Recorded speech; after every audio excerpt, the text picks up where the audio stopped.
They think that to change their lives, all they need to do is change their address. But nobody tells you where the past goes when you cross an invisible border and land in a huge city like Chicago. My name is Nathan, 28 years old, thin body, face of someone who tried to smile more than life allowed. The kind of person who learns to camouflage, not to raise suspicions on a deserted street, nor hopes in a crowded house. Traditional family in Kentucky, I was just another kid repeating the script. Work, marry, be a useful, respectable citizen. But the script tired me out. When I got a job at a warehouse, almost overnight, I used it as an excuse to disappear. I packed small bags and medium courage. I landed here, where anonymous is a possible definition. Subscribe to the channel and leave your like to get access to more stories like this. My profession? Automotive parts salesman. Anyone who sees me thinks of someone who knows the smell of an engine. But I learned the differences more by touch than by passion. My world became the metallic sound of boxes being lifted and stacked, the smell of old oil clinging to my skin, the routine of the 6 a.m. to 3 p.m. shift. I didn't appreciate cars, but I liked the regularity of the screws, the silence that only exhaustion spreads in your mind. Living alone within 4 fragile walls, I quickly realized it wasn't just a new address. It was a chance to truly observe myself, naked, and little by little, to experience my desires, those that grew silently every time my eyes were drawn to black boys in movies, in bars, even on the streets. I always wondered about black men, and especially what it would be like to be chosen by someone like that, without the restrictions of my hometown, without fear of the shadow of prejudice. Here, no one paid too much attention. That was a blessing, and a sentence. If you're enjoying this dive into my new life, leave your like and subscribe, because honestly, this is just the surface of what I experienced afterward. I still had no idea what fate was preparing. My apartment was a capsule of silence amidst the chaos. Ground floor, in an old brick building already stained by time, between Uptown and Edgewater. It had no glamour, just the essentials. Mattress on the floor, grimy curtain, an electric kettle pretending to be decoration. The smell varied between stale popcorn and the disinfectant the superintendent sprayed in the early morning. Through the high, fogged-up window, I could see some random slice of the city. Bicycles passing in a row, the neon of a pizzeria blinking through the night, people chatting animatedly in languages I didn't understand. What you hear here is just the beginning. The complete, unfiltered stories with all the details you can imagine are available now. Check the link in the description right now. My alarm clock, every day, was the sound of the streetcar crossing the avenue and a dog barking in the apartment next door. I got up before the sun, because the shift didn't forgive tardiness. The warehouse routine was physical, carrying boxes, separating orders, sometimes giving basic explanations to hurried buyers. The noise was constant. Forklifts, an old radio buzzing 80s rock, muffled voices of Latino and Eastern European colleagues. Amidst all that, I found a peace I never had back home. No one asked me about my love life, family, anything. I was invisible in the cafeteria line, invisible at the bus stop, even invisible to the neighbors who sometimes only saw me when they were fighting about noise. On weekends, I explored. Chicago is a much bigger menu than the countryside could ever dream of. I liked to walk, stopping at small record stores, Asian supermarkets, diners that promised the best fried chicken in the city. I tried new seasonings every month, even if my stomach needed a few days to adapt. I wanted to devour every detail, storing small liberations in these solitary routines. Listening to old jazz in a park, buying unknown beers, wasting time observing people holding hands. Almost always men with men, women with women, and no one seemed to notice. It was predictable, it was safe, and it was all mine. At least until that night. Derek invited me to a party on a Friday, one of those where the October wind already rehearses the coming winter. Derek was my anchor, a friend since I was 15, my first confidant for my small secrets. I didn't want to go. That was my usual excuse, but he insisted. It'll be a rooftop, everyone chill, good music, only cool people, he promised over the phone.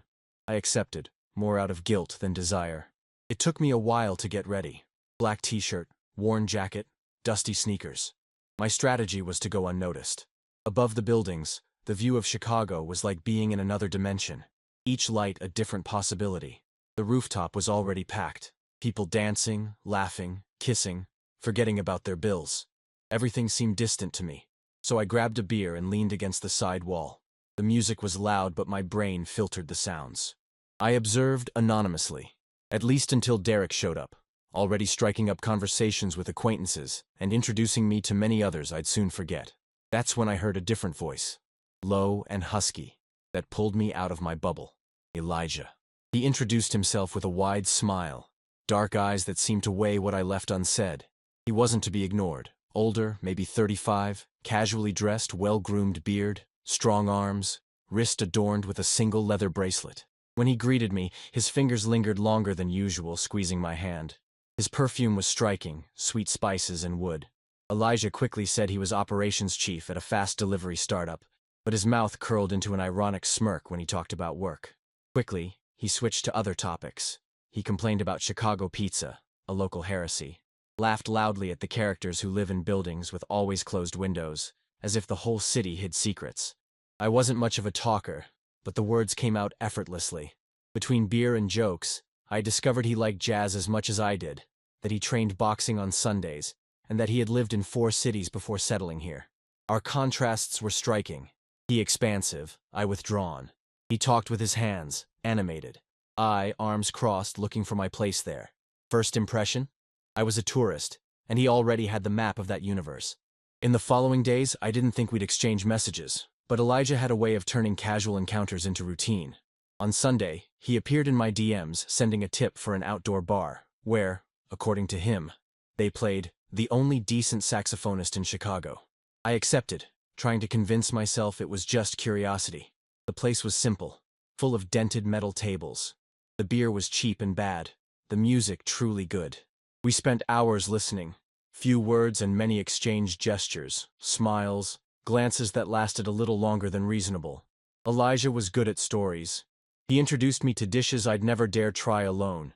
He seemed to see my hesitation, so sometimes he'd hold the menu and say, "Trust me."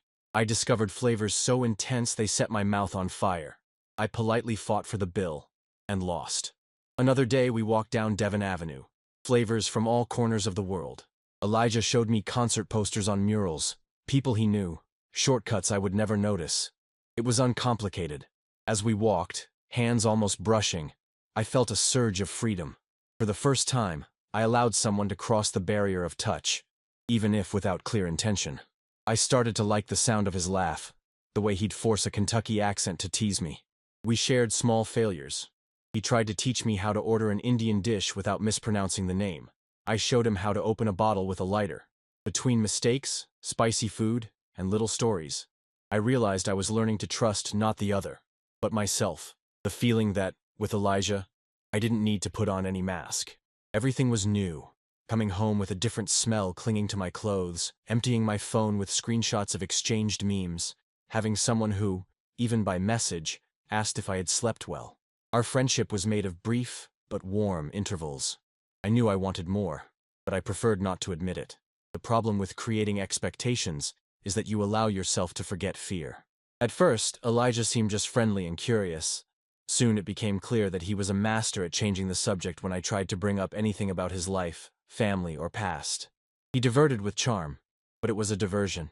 I started to notice, perhaps due to insecurity, that his phone vibrated frequently. Messages from names that meant nothing to me.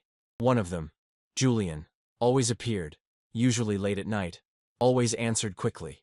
I asked playfully where he knew all those people from. He laughed, didn't answer, started talking about work. That bothered me. Memories of years blocking desire, of never being first for someone, of always observing from afar without being able to act. Derek, my shield in the city, warned me, "Just go for it, man. But be careful, okay?" As if in the shadow of discovery walked, together, that of abandonment. My fears, which were once just ghosts from back home, now materialized. What if he was just playing around? What if I was creating a fantasy of exclusivity in a relationship that was never promised? Why, whenever Elijah smiled at his phone, did something cold trickle down my spine. It was as if I lived with one foot over a cliff. I just couldn't tell if I was trembling with anticipation or fear of falling. During one of those aimless walks, I asked him for an opinion on a trivial doubt, just to see how he reacted to vulnerability. Elijah looked at me for a full second, that look of someone measuring how far they can go. and replied with direct, almost raw advice. I noticed that his answers were calculated.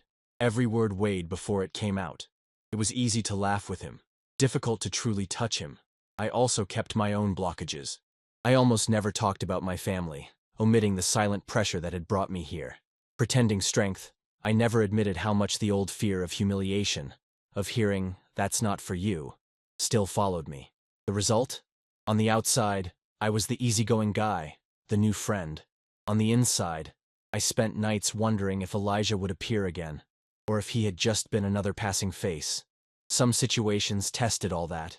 One Saturday, we agreed to meet, but he canceled, saying he wasn't feeling well.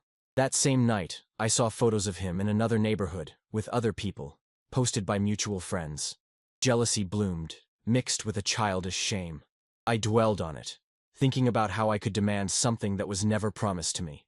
I called Derek, only to hear the silence of someone who couldn't give me answers. The invitation for another outing came the following week. Elijah, without explanation for his disappearance, just sent a, "Want to get Mexican food with me today?" I accepted, trying to ignore the urge to ask who the smile in the picture from last night was for. We went to a small, crowded restaurant. We sat near a fogged-up window. The conversation was light, a little more distant than I wanted. Later, between sips, he squeezed my shoulder, in that way that says, "Here now, everything's okay." I didn't need anything else. At least until the next night when doubt would return, as it always did. That's where what I couldn't name began. The fear of expecting something and not receiving it. Of trusting and not being enough. The inside of freedom, I realized, can be more claustrophobic than any childhood conservatism. There's just no manual for it. And that's when everything, in fact, started to change. It had been a long Saturday. I worked extra hours at the warehouse, my hands aching, my head tired from endless inventory. Derek had suggested hanging out, but all I wanted was my bed. That's when Elijah texted, clearly more direct, almost an invitation without asking permission. "Tonight, just come over." I stared at the screen, a little surprised. It was different from the last few times. There was urgency. Something in me hesitated, as if I already knew I was walking beyond what was comfortable, what was predictable. But I went.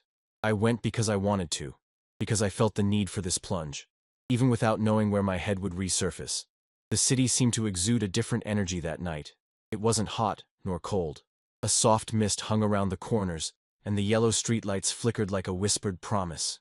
Elijah lived in an old building, with a noisy elevator and a long hallway. When I opened the door, I was greeted by the unmistakable scent of spices and brewed coffee. He was wearing a loose gray t-shirt, sweatpants, barefoot. He hugged me quickly. One of those hugs that undoes the weight of your entire body, that says, "You don't need to wear any armor here." At first, we pretended everything was normal. He asked me about work, told a silly story about the building, complained about the upstairs neighbor. I took off my jacket, sat on the couch. The silence between sentences was comforting, not tense. Elijah put on some jazz. Not the typical kind, but a Donny Hathaway record, full of deep, emotional notes, made for confidences. We sat there, sharing the same glass of wine, looking out the open window, the streetlights drawing long shadows on the old rug. The conversation slowly lowered our defenses. Elijah talked about his life before Chicago, how he'd always preferred not to get attached to places, because attachments, for him, had an expiration date. He spoke calmly, choosing words that felt like a hug. I wanted to tell him about my ghosts, but fear blocked my throat. I only let out the bare essentials. I find it hard to trust, hard to believe when someone really stays close. He took my hand gently, his palm warm, and for long seconds just stared. He didn't flee, didn't try to change the subject. He just looked deeply into me, as if searching for a secret behind my eyes. That's when I felt time slow down, the room closing in on us like a bubble. Elijah moved his face close to mine, slowly, respecting even my breathing. His skin smelled of wood and honey. Our first kiss wasn't explosive, but slow and detailed, as if every cell was trying to memorize that moment. There was no rush. It was a nervous calm, a careful hunger. He traced his thumb across my cheek, slid his hand to the back of my neck. My whole body responded to his touch. Desire appeared in the details, the way he pulled me closer, as if our knees tangled without wanting to. And again, our legs touching, the distance disappearing. We stayed like that, exploring contained desire, like buried treasure. The whole apartment seemed to breathe with us. Every sigh was precise. Every brush of fingers on my arm sent an electric wave through my skin. I felt my blood warming, my fingertips searching for the path to his body, as if guided by a new instinct. Elijah alternated his gaze between my mouth and my eyes, like someone looking for clues. His body leaned over mine, a comfortable weight, an urgent warmth. When I placed my hand on his waist, I felt the tense muscles beneath the soft fabric of his sweatpants. It was as if I was touching something precious, almost sacred. The silence was now full of intentions. It wasn't just desire, it was surrender. Elijah slowly slid his hands down my back, mapping every bone, every inch, as if he wanted to learn my outline. My heart pounded loudly, pulsating in my chest, in my ears, in my belly. I wanted to be discovered. I wanted to be pierced by his gaze, by his touch, by the courage to feel. When he pulled me closer, I felt a wave of relief and dizziness at the same time. Our bodies finally aligned, and all fear dissolved into a dull warmth that crept up my spine. The feeling was of being seen whole and accepted, even without a single word. With him, every detail felt new, as if I was experiencing my own body again. Time inside that room became ours alone. The kisses grew more intense. Our breaths quickened. Elijah used his nose to touch my face, tracing my cheekbone, moving down to my chin. His hands caressed, squeezed, held firm, then released. My body opened, yielded. All worry about limits or right and wrong was forgotten. We lay there, breathing each other's warmth, with no more room for doubts or pride. The way Elijah moved struck me. It was the opposite of what I'd imagined any surrender of this kind would be. There was no urgency, but a casual observer might be mistaken. The softness was controlled energy, like a wide river before a precipice, firm yet capable of sweeping me away. He placed his hands on my shoulders, gently pressing his fingertips, feeling the accumulated tension. I felt my body dissolve under his touch. He left careless kisses behind my ear, gently blowing a warmth that flowed down my neck like a promise. Slowly, the atmosphere transformed. Outside, sounds vanished. We knew, without saying, that there were no more distances. I let myself be guided. Elijah led me slowly, moving our bodies fluidly, as if he had long known the path of my back, my hips.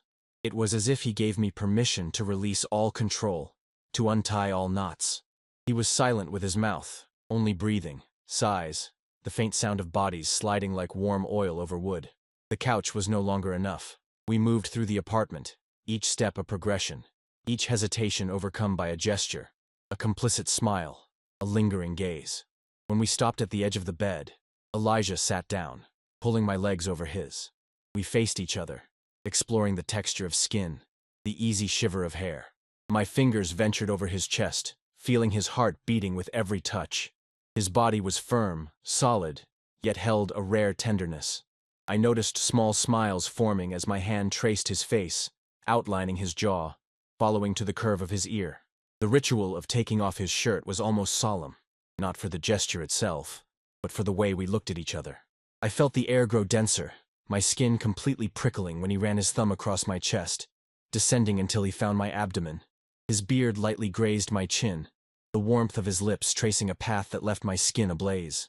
There, I lost the shame of existing. Elijah guided our bodies together so that I could feel his weight, his warm breath condensing on my skin. A slow movement of his hips, his firm thighs enveloping my body, made me forget there was a world outside.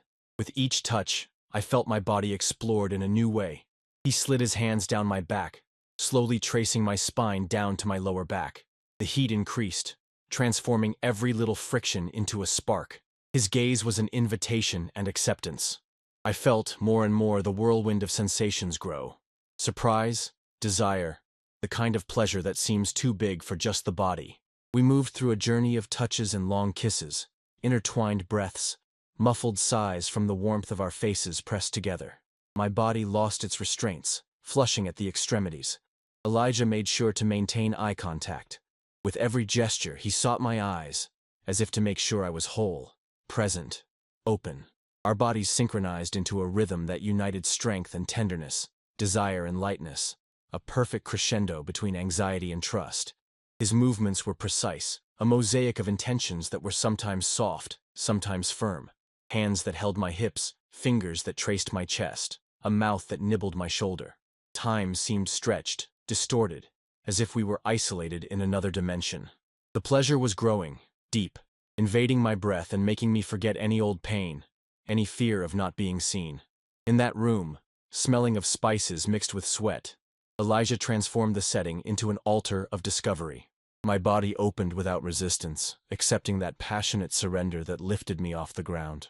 The sounds were low, intimate, the rustling of the sheets, the muffled murmur of words between kisses, the sound of accelerated heartbeats mixing with the jazz still playing in the next room.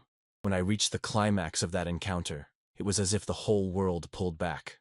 I was swept by a warm wave, so intense I could barely contain Elijah's name escaping my lips between clenched teeth. He received me smiling, caressing my face, like someone sealing a silent pact.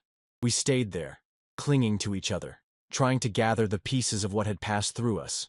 An experience that dismantles, reinvents, gives new direction to flesh and soul. The sensation was of floating in deep waters, totally surrendered to the warmth of his body. After the sweet chaos of that moment, we lay there, knowing and exhausted.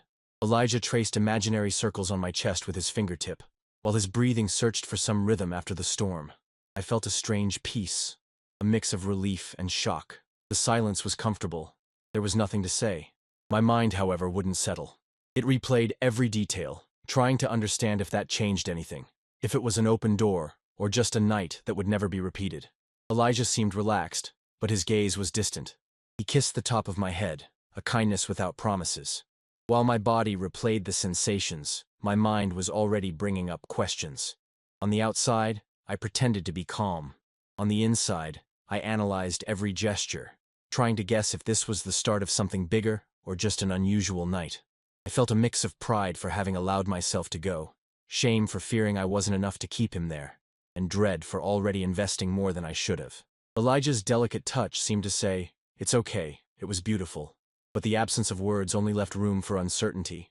I noticed, for the first time, his desire to maintain some distance. He didn't talk about tomorrow, didn't drop casual phrases about plans, nor suggested any commitment. On one hand, that freed me. There were no crushing promises. On the other, it tore at a shred of hope I had cultivated, of finally being someone's choice. I ran my fingers over his chest, trying to memorize the temperature, the shape, as if I knew I needed to remember everything because it might not happen again. I was taken by a process of introspection I had never felt before. I remembered my childhood, hiding in the corners of barbecues, avoiding all male contact that could raise suspicion. I remembered old photos in the closet, the nights I imagined, in the solitude of my room, what it would be like to experience an encounter like that. The act with Elijah was the consecration of a desire cultivated for a lifetime, but its fulfillment now seemed to demand a high price, leaving myself vulnerable, open to the possibility of not being reciprocated in the same way. Slowly, the night grew cooler. I got up to go to the bathroom, slowly washed my face. The corridor mirror showed me a different man, no longer the timid country boy, but someone exhausted and at the same time renewed, as if he had undergone an intimate rite of passage. When I returned to the room, Elijah was already gathering the sheets, adjusting his pillow to sleep. We lay side by side. He pulled me closer, but it took him longer than before to close his eyes. The intimacy of the moment left the relationship vulnerable to truth. Being fully seen is terrifying, because only then do we realize how much we were hiding. In the following dawns, already in my own bed, I mentally replayed that moment, going over smiles, touches, the warmth, the surrender. I felt longing and fear. I wanted more, but I didn't know how to ask. I began to understand that this surrender, however passionate, had the potential to change the course of my story, not by what I could receive, but by how much I finally allowed myself to dare. In the morning, Elijah looked at me gently, but also with a certain hurry. He kissed my forehead, smiled, and went to make coffee. He promised nothing. I got dressed, ready to go out into the world again, carrying with me the sweet fire and uncertainty of the night. The experience was brutal and beautiful. It went beyond my flesh. It opened old scars, lit hope, but also brought the hard news that freedom and expectation almost never walk hand in hand. And so I stayed, between the fullness of finally living what I had always dreamed of and the fear of what would come next. Because despite the sweetness, The echo of unfulfilled desire was already slowly hammering, and I knew, deep down, that some transformation was already underway. The aftermath was like waking up on a cloudy Sunday, the memory of warmth still in my body, but the cold already settling in my thoughts. The week dragged on. Elijah, who used to be a constant presence in my days, became a gentle breeze, a spaced message, silence between 2 points that didn't always connect. I tried to convince myself that this was just a new phase. Modern times, free relationships, anything goes, no one belongs to anyone and all that. But as soon as routine returned to its old pace, as soon as my phone buzzed less often, I understood that something essential had changed. I often caught myself rereading his old messages, smiling to myself, remembering our first dates, the walks between markets and pop-up restaurants, the almost philosophical conversations about belonging, family, and the real fear of opening up. I started to notice that even when Elijah reached out, there was less surrender, less time together, fewer details in his voice. That something that used to make me yearn for the next time was missing. I wanted to believe it wasn't just in my head. I wanted to convince myself that it was just the pace of life, that we were both too busy, too distracted, too practical to think about building something more. But the truth demanded courage on an ordinary night, one of those when the city noise is useless against the noise of your own thoughts. Elijah invited me to dinner at a new restaurant, hidden in the back of an Indian grocery store. The atmosphere was almost the same as always. Shared food, timely jokes, a few memories shared between bites. But when I sat across from him, for the first time I felt alone in the presence of another. It was a collective solitude, so close, yet already distant. It was at the end of the night, between the last sip of beer and the rehearsed gesture of reaching for the bill, that the doubt exploded, almost impossible to contain. Elijah's phone, left next to his plate, vibrated for seconds, the screen lighting up with a notification. The name Julian appeared with a heart icon next to it. I had seen that name before, but until then it was just a shadow, a nagging feeling I preferred to deny. My chest went cold. What would have been just insecurity, the kind I usually bury, now demanded a voice. It took me a moment to ask, as if apologizing for feeling. Elijah, can I ask you something without sounding cliché? Is there someone else? He didn't feign surprise, nor did he try to hide it. He simply pushed his phone away, looked at me directly and murmured, "We didn't agree on anything, Nate." I sat there, waiting for more. I wanted to hear, "You're special." I wanted him to say that it was all just insecurity I'd made up in my head. But he just took a deep breath and continued, with that almost tutorial calm. "I have people in my life. I like to have my freedom. I don't promise anything I can't deliver. I wish you'd allow yourself that too." Inside, it felt like a dry shock. The ground swayed. Because, yes, a part of me already knew, but another part, the one that believed in exclusive bonds and silent promises, was broken in two. I felt the taste of wounded pride rising in my throat, the urge to justify, to fight, to prove that I deserved to be the only one. But I said nothing. I sat there in silence at the table, feeling my body forgotten as people around me laughed, toasted, lived their stories. On the way back, every step felt heavy in my stomach. Elijah wanted to hug me before the taxi arrived, like someone thanking you for a good time. I returned the hug, but inside it was an imprecise knot. Sad, but also grateful. There was no promise to see each other again, no grand words trying to cover up holes. We said goodbye, like closing a chapter. In the Uber, I leaned my head against the window and looked for the person I was that night of total surrender in my reflection. The sparkle in my eyes seemed different. The mourning for this loss wasn't scandalous. There was no drama. It came slowly, a process of bitter digestion. I spent days without appetite, returning to the warehouse like an automaton, gliding through the routine hoping that some corner of the city could put me back together again. Derek, always present, noticed my silence, but didn't push. He just left the invitation. "If you want to hang out, let's go."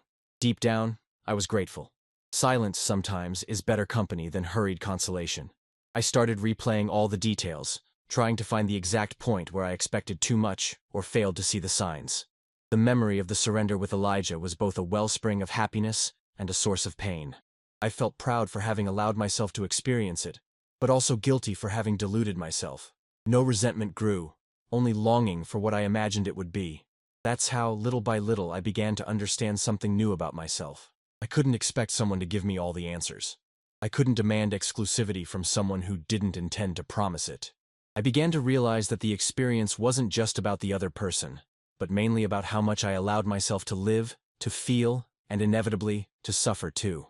Deep down, being vulnerable is accepting the grandeur and the risk of an encounter.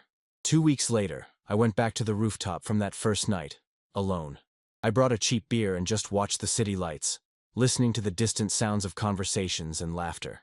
I missed him, of course, but it was that quiet missing, the kind that no longer hurts. I looked up at the sky, at my own story, and realized that right there, at that very spot, I had changed. It's sweet, and at the same time hard, to understand that our staying power doesn't depend on others, but on the peace we find in accepting what came. And of everything, what truly remained was the feeling of having been profoundly affected by an experience that forced me to grow, to face my expectations, and, most importantly, to gain the courage to start over. That story with Elijah didn't become the lasting love story I secretly fantasized about during lonely nights back home. It was, in its essence, the brief spark that dismantled me only to rebuild me afterward. I can't deny it. My days felt different after him. I realized that no experience is in vain if you allow yourself to feel it fully. I wasn't chosen. I wasn't the only one. But for the first time, I was true enough to dive in without a guaranteed return. And that honesty gave me back a piece of myself that had always been kept, locked away. The hardest part was accepting the fleeting nature of such encounters. I grew up learning that only constancy matters. But living here made me question that mantra. I discovered that passion can be intense, overwhelming, even if you know its expiration date from the start, and that being alone in the end isn't a failure, as long as the journey was real. I remember the nights that followed, alone in my old brick apartment, still smelling him on my sheets, listening to the music we shared, and revisiting every detail of his body, his gaze, his touch.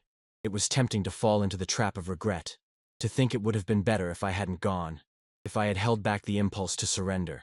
But every time doubt crept in, something inside me whispered that real growth came precisely from that risk. Slowly, I rediscovered small daily joys. I started experimenting with the city's flavors again, this time without expecting anyone to share every bite with me. I learned to walk alone, to choose my own path through markets of unknown spices, down sidewalks lit by people and stories that moved on. And, surprise after surprise, I realized that letting go, whether of a person or an idea, actually makes space for everything we still have left to experience. Today, when I think of Elijah, I feel gratitude instead of sorrow. He wasn't the salvation or the condemnation of my romantic destiny. He was a mirror. He reflected back my fear of not being enough, my habit of waiting for a clear declaration, for a firm commitment. He taught me that, deep down, only those who risk loving or allowing themselves to be touched discover their own true shape. They learn where to resist, where to yield, where to start anew. I know other stories will come. Perhaps calmer, perhaps more chaotic. What matters is not to lock myself away again. Not to try to fit everyone into plans that only exist in my head. The city keeps pulsing. People come and go. The important thing is never to give up your own wholeness, your own desires, to experience life without asking permission to be happy. Time passed, and I ended up creating new memories. Some bigger, others small, all mixing a bit of longing, joy, and that dose of fear that always comes with enchantment. With every step, I carry a bit of the courage I gained from that rooftop. From that night, I threw myself in without looking back. Today, I see myself whole. I know it's not what I lack that defines me, but everything I carry in the baggage of what I've lived. And if you've made it this far following my story, perhaps you recognize pieces of it in your own journey. If you've loved, lost, rebuilt yourself, if you've taken a risk or are still thinking of daring, know that there's no right script, just the impulse to be true to yourself. What you hear here is just the beginning. The complete, unfiltered stories with all the details you can imagine are available now. Check the link in the description right now.